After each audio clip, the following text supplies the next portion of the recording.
In chapter 821 nga ni-reveal na meron daw krimen na ginawa itong si Zunisha 800 years ago. At base nga kay Momonosuke comrade nga daw ni Zunisha itong si Joy Boy. Sa recent chapter naman nakita nga nating nagsosorry itong ancient robot kay Joy Boy na para bang meron siyang kamalian na ginawa dito. Kaya naman sa video nga na to aalamin natin itong possible na krimen na ginawa nila at bakit humihingi sila ng kapatawaran sa dating Joy Boy. Magbibigay nga tayo ng mga possibilities sa kung ano kaya possibly itong pagkakamali na nagawa nila. Kaya naman kung handa na nga kayo, game umpisahan na natin itong topic natin.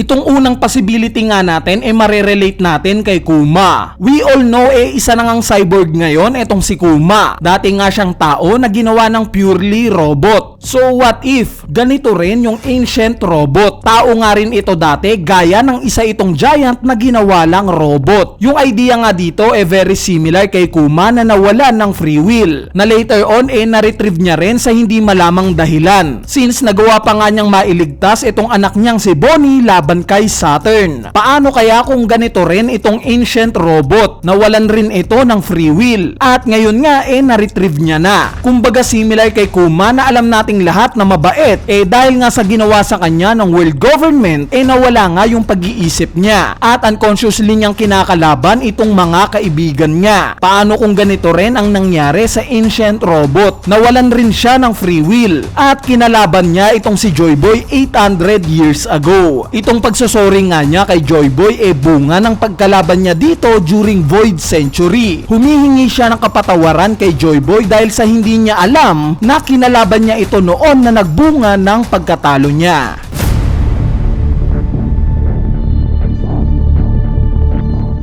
So itong possibility naman na to marerelate natin sa Straw Hat Pirates. Sa recent video nga na ginawa natin nabanggit ko yung pagiging similar ng grupo ni Luffy sa possible na grupo ni Joy Boy 800 years ago. Since nag-a-align nga yung mga karakter na kasama nila, gaya ni Luffy kay Joy Boy, yung ancient robot at itong robot ng Straw Hat Pirates na si Franky, yung hayop na si Zunisha at itong literal na hayop naman na si Chopper, at finally itong Thousand Sunny sa barko ng Noah. Almost parallel nga itong grupo ng dalawang Joy Boy natin. Kaya naman ang idea nga sa pagkakaroon ng kasalanan nila Zunisha at ng ancient robot similar din sa nangyari sa Straw Hat Pirates. Specifically sa nangyaring Sabudi Archipelago Arc at Marineford War. Kung matatandaan nyo mag-isa ngang lumaban si Luffy sa Marineford War. Wala nga dito yung buong Straw Hat Pirates. Bakit? Dahil during Sabudi Archipelago Arc nga pinag-iwahiwalay sila ni Kuma. Dahil alam nga ni Kuma sa mga oras na to na hindi pa handa itong sila Luffy na lumaban sa malalakas. So what if ganito rin yung sinapit ng grupo ni Joy Boy during Void Century?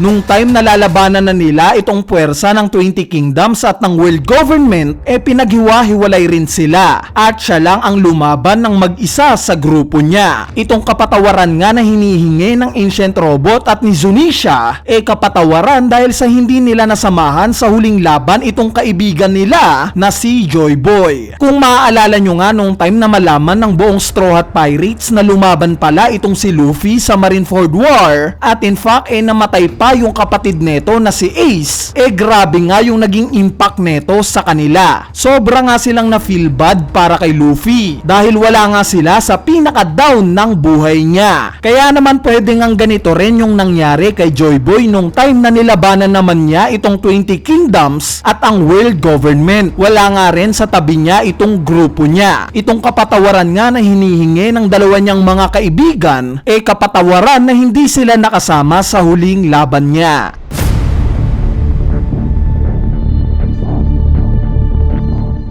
So itong senaryo naman na to yung common idea ng marami, which is related kay Talos. Sa mga hindi nakakaalam itong si Talos nga daw ang isa sa mga unang robot, which is konektado nga kaagad sa ancient robot. Since as per Vegapunk nga nag-i-exist pa daw itong ancient robot during Void Century pa. Meaning technically na itong ancient robot nga ang considered na kauna-unahang robot na ginawa sa mundo ng One Piece. Base nga sa kwento kaya nga daw ginawa itong itong Talos para protektahan daw yung isla ng Crete. Ito nga daw yung pumoprotekta laban sa mga invaders. Ngayon ang idea nga gaya sa robot na si Talos na tagapagprotekta ng isang isla, ganito nga rin daw yung ancient robot. Siya nga daw ang pumoprotekta noon sa ancient kingdom. At since masyado ngang malakas yung pwersa ng 20 kingdoms at ng world government, nabigo nga daw itong ancient robot na punan itong tungkulin niya. At dito na nga papasok yung paghingi niya ng kapatawaran kay Joy Boy. Nagsosorry siya dahil nag-fail ang mission niya. Mission na protektahan ang ancient kingdom 800 years ago.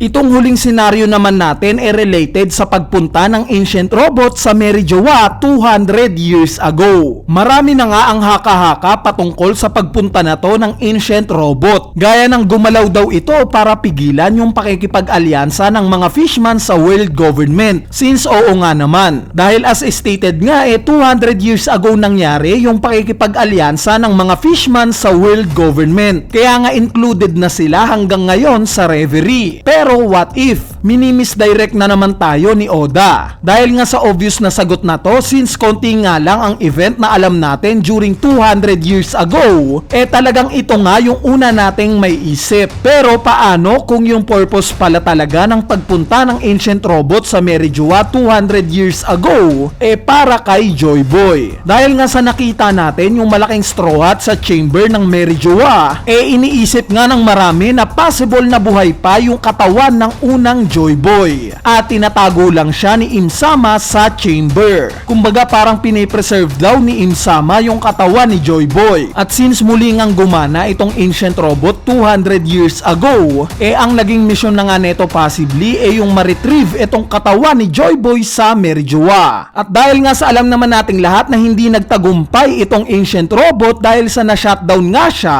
ito na nga yung rason ng paghingi niya ng kapatawaran kay Joy Boy. Nagsasorry siya dahil sa hindi niya natupad itong mission na to. So alam ko na maraming flaws itong senaryo na to. Gaya ng questionableng paggalaw ng ancient robot since hindi pa nga nire-reveal yung energy source neto. At marami pang iba. Pero nevertheless, idea lang naman ito. Same sa tatlo ko pang nabanggit na mga senaryo. Idea na lalaro na naman sa mga isipan natin. Anyway, ayan na nga yung mga possibilities sa possible na naging krimen nila Zunisha at ng ancient robot. Bali, kayo ba? Sa tingin nyo, alin sa mga nabanggit natin ang may pinakamataas na tsansa na naging krimen nila Zunisha at ng ancient robot? Kung hindi naman kayo agree, ano ang idea nyo? Meron pa ba kayong naiisip na posibleng naging krimen ng dalawang to during Void Century? Kung meron, i-comment nyo na yan sa ating comment section sa ibaba para mapag-usapan na natin yan. So yun lang,